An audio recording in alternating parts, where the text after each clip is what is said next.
Hello everyone, সকলকে welcome জানাইছো YouTube channel Happy Home আসামলৈ। ফাইনালি যোৱাকালি আমাৰ যি এলিমেণ্টাৰী এডুকেশ্যন ডিপাৰ্টমেণ্টৰ আণ্ডাৰত 5500 এলপি আৰু ইউপি টিচাৰ ভেকেঞ্চিৰ কাৰণে এডভাৰটাইজ হৈছিল 2023 চনত আৰু তাৰ ডকুমেণ্ট ভেৰিফিকেশ্যন প্ৰচেছবিলাক কমপ্লিট হৈছিল আৰু ফাইনালি যোৱাকালি ফাৰ্ষ্ট প্ৰভিজনেল মেৰিট লিষ্টখন পাব্লিছ হ'ল আমাৰ বিভিন্ন জিলাৰ এলপি স্কুল আৰু ইউপি স্কুলৰ আৰু যিসকলে এই মেৰিট লিষ্টত যিসকলৰ নাম সোমাইছে তেওঁলোকলৈ কংগ্ৰেচুলেশ্যন জনাইছোঁ আৰু আপোনালোকে কমেণ্ট কৰি জনাব কোন ডিষ্ট্ৰিক্টত কিমান কাট অফ গৈছে বা হাইয়েষ্ট কোনখন ডিষ্ট্ৰিক্টত গৈছে তাৰপিছত ইয়াতে কেইখনমান ইম্পৰ্টেণ্ট ন'টিছ আছে সেইখিনি আমি চাম তাৰ আগত সকলোকে এবাৰ ৰিকুৱেষ্ট কৰিম যদিহে চেনেলটো নতুনকৈ আহিছে ছাবস্ক্ৰাইব কৰি ল'ব এনেকুৱা ধৰণৰ ভিডিঅ' পাবৰ কাৰণে আৰু ভিডিঅ'টো শ্বেয়াৰ কৰি দিয়ক ফ্ৰেণ্ডৰ মাজত তো প্ৰথম ন'টিছখন আছে notice regarding verification of withheld candidates in first provisional merit list তো ফাৰ্ষ্ট প্ৰভিজনেল মেৰিট লিষ্টত যিসকলৰ উইডেল হৈ আছে তেওঁলোকৰ কাৰণে এখন ন'টিছ আছে এই ন'টিছখন কি আছে আমি চাওঁ তো এইখন ন'টিছত আছে যে this is for information of all following candidates marked as news withheld and the physical document verification pending and withheld in the remarks column of the first provisional merit list published on 10 September তো 10 September publish হোৱা first provisional merit লিষ্টত যিসকলৰ উইডেল্ড হৈ আছে বা physical document verification pending বুলি আছে বা নিউজ উইডেল্ড বুলি আছে তেওঁলোকৰ কাৰণে এই ন'টিছখন আৰু ইয়াত যিসকলৰ ৰেজিষ্ট্ৰেশ্যন নম্বৰ দিয়া আছে বা নাম দিয়া আছে তেওঁলোকে আমাৰ ডাইৰেক্টৰেট অফ এলিমেণ্টাৰী এডুকেশ্যনৰ অফিচত ভিজিট কৰিব লাগিব আৰু ভিজিট কৰি পেলাই নিজৰ যি ছাপৰ্টিং ডকুমেণ্টছ আছে তাৰে সেইবোৰ লৈ পেলাই অফিচত যাব লাগিব আৰু কোনে কেতিয়া যাব লাগিব ইয়াত এখন শিডিউল নিশ্চয় দিয়া আছে তো ইয়াত কিবা শিডিউল আছে নেকি আমি চাই লওঁ তো ডেটটো দিয়া আছে 19 ছেপ্টেম্বৰ 19 ছেপ্টেম্বৰত যাব লাগিব আৰু টাইমটো হৈছে 11 AM to 4 PM ভেনু হ'ব conference hall directorate of elementary education Assam Guwahati Kahilipara তাৰপিছত কোনোবাই যদি এই ডকুমেণ্ট ভেৰিফিকেশ্যন যাব নোৱাৰে তেতিয়াহ'লে তেওঁলোকৰ কেণ্ডিডেটছৰ ৰিজেকশ্যন হ'ব বুলি ইয়াত মেনশ্যন কৰা হৈছে আৰু লগতে only the candidates will be allowed to inside the premises অকল কেণ্ডিডেটকে তাত সোমাব দিব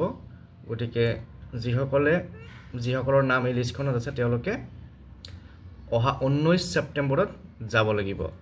ইয়াৰ পিছত এই ফাৰ্ষ্ট প্ৰভিজনেল লিষ্টৰ লগত ৰিলেটেড বা এই ৰিক্ৰুটমেণ্ট প্ৰচেছৰ লগত ৰিলেটেড আৰু এখন ন'টিছ আছে সেইখনত কি আছে চাওঁ তো এইখন ন'টিছ হৈছে ফাৰ্ষ্ট প্ৰভিজনেল মেৰিট লিষ্ট পাব্লিছক লৈ পেলাই তো ইয়াত প্ৰথম কণ্ডিশ্যনটো আছে যে the first provisional merit list for the post of assistant teacher of lower primary and assistant teacher science teacher and Hindi teacher of upper primary schools under the Director of Elementary Education Assam will be published on official website তো এইটো publish হ'ল তাৰপিছত provisional merit list is prepared on the basis of credentials submitted by the candidates themselves during online application and subsequent physical document verification গতিকে এই লিষ্টখন অনলাইনত যিখিনি data দিছিলে কেণ্ডিডেটবিলাকে আৰু ভেৰিফিকেশ্যন যিখিনি পোৱা গৈছে তাৰ ওপৰত বেছ কৰি এইখন লিষ্ট পাব্লিছ কৰা হৈছে আৰু ইয়াত যদি কিবা মিছমেচ থাকে তেতিয়াহ'লে যদি কিবা ফেক যদি ইয়াত কিবা আছে তেতিয়াহ'লে কেণ্ডিডেটছৰ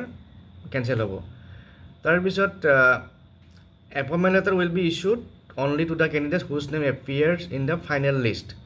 ফাইনেল চিলেক্ট লিষ্টত যিসকলৰ নাম ওলাব নাম থাকিব তেওঁলোককহে এপইণ্টমেণ্ট দিয়া হ'ব তাৰপিছত কিছুমান ক্ষেত্ৰত to ensure genuineness of uploaded documents the credentials will be sent for back office verification from competent board council university authorities আৰু ডকুমেণ্টছবিলাক কিছুমান ডকুমেণ্টছৰ হয়তো বেক এণ্ড ভেৰিফিকেশ্যন হ'ব আৰু যাতে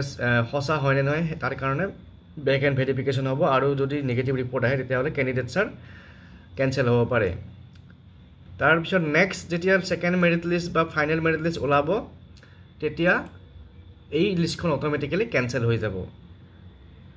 তাৰপিছত ফৰ জেনুইন গ্ৰিভেঞ্চেছ দ্য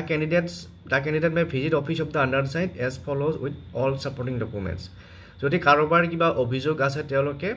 অফিচত যাব পাৰিব আৰু লোকেশ্যনটো হৈছে DE অফিচ আছাম কাহিলিপাৰা গুৱাহাটী টাইমটো 10 AM to 5 PM আৰু ডেটকেইটা ইয়াত দিয়া আছে প্ৰথমতে ইয়াত দিয়া আছে যে name of first district applied তো 15 তাৰিখে আছে 15 ছেপ্টেম্বৰত আছে শিৱসাগৰ, তিনিচুকীয়া, ডিব্ৰুগড়, যোৰহাট, ধেমাজি, লখিমপুৰ, শ্ৰীভূমি, মাজুলী। 16 ছেপ্টেম্বৰত আছে গোৱালপাৰা, গোলাঘাট, হাইলাকান্দি, মৰিগাঁও, কামৰূপ মেট্ৰ', কামৰূপ, ধুবুৰী, দৰং। 18 ছেপ্টেম্বৰত আছে নগাঁও, নলবাৰী, বঙাইগাঁও, শোণিতপুৰ, চালমাৰা, কাছাৰ, বৰপেটা। যিসকলে এইকেইখন ডিষ্ট্ৰিক্টত ফাৰ্ষ্ট ডিষ্ট্ৰিক্ট হিচাপে এপ্লাই কৰিছে তেওঁলোকৰ ভেৰিফিকেশ্যন নিৰ্দিষ্ট ডেট মতে হ'ব, যাৰ যেতিয়া ডেট সেইমতে যাব লাগিব আৰু গৈ পেলাই এই কামখিনি কৰিব লাগিব। গতিকে আজিৰ এই ভিডিঅ'টিত এইখিনি কথা ডিছকাছ কৰিলোঁ। আপোনালোক কাৰ নাম এই লিষ্টত আহিছে কমেণ্ট কৰি জনাব। আজিলৈ এৰিছোঁ। Thank U.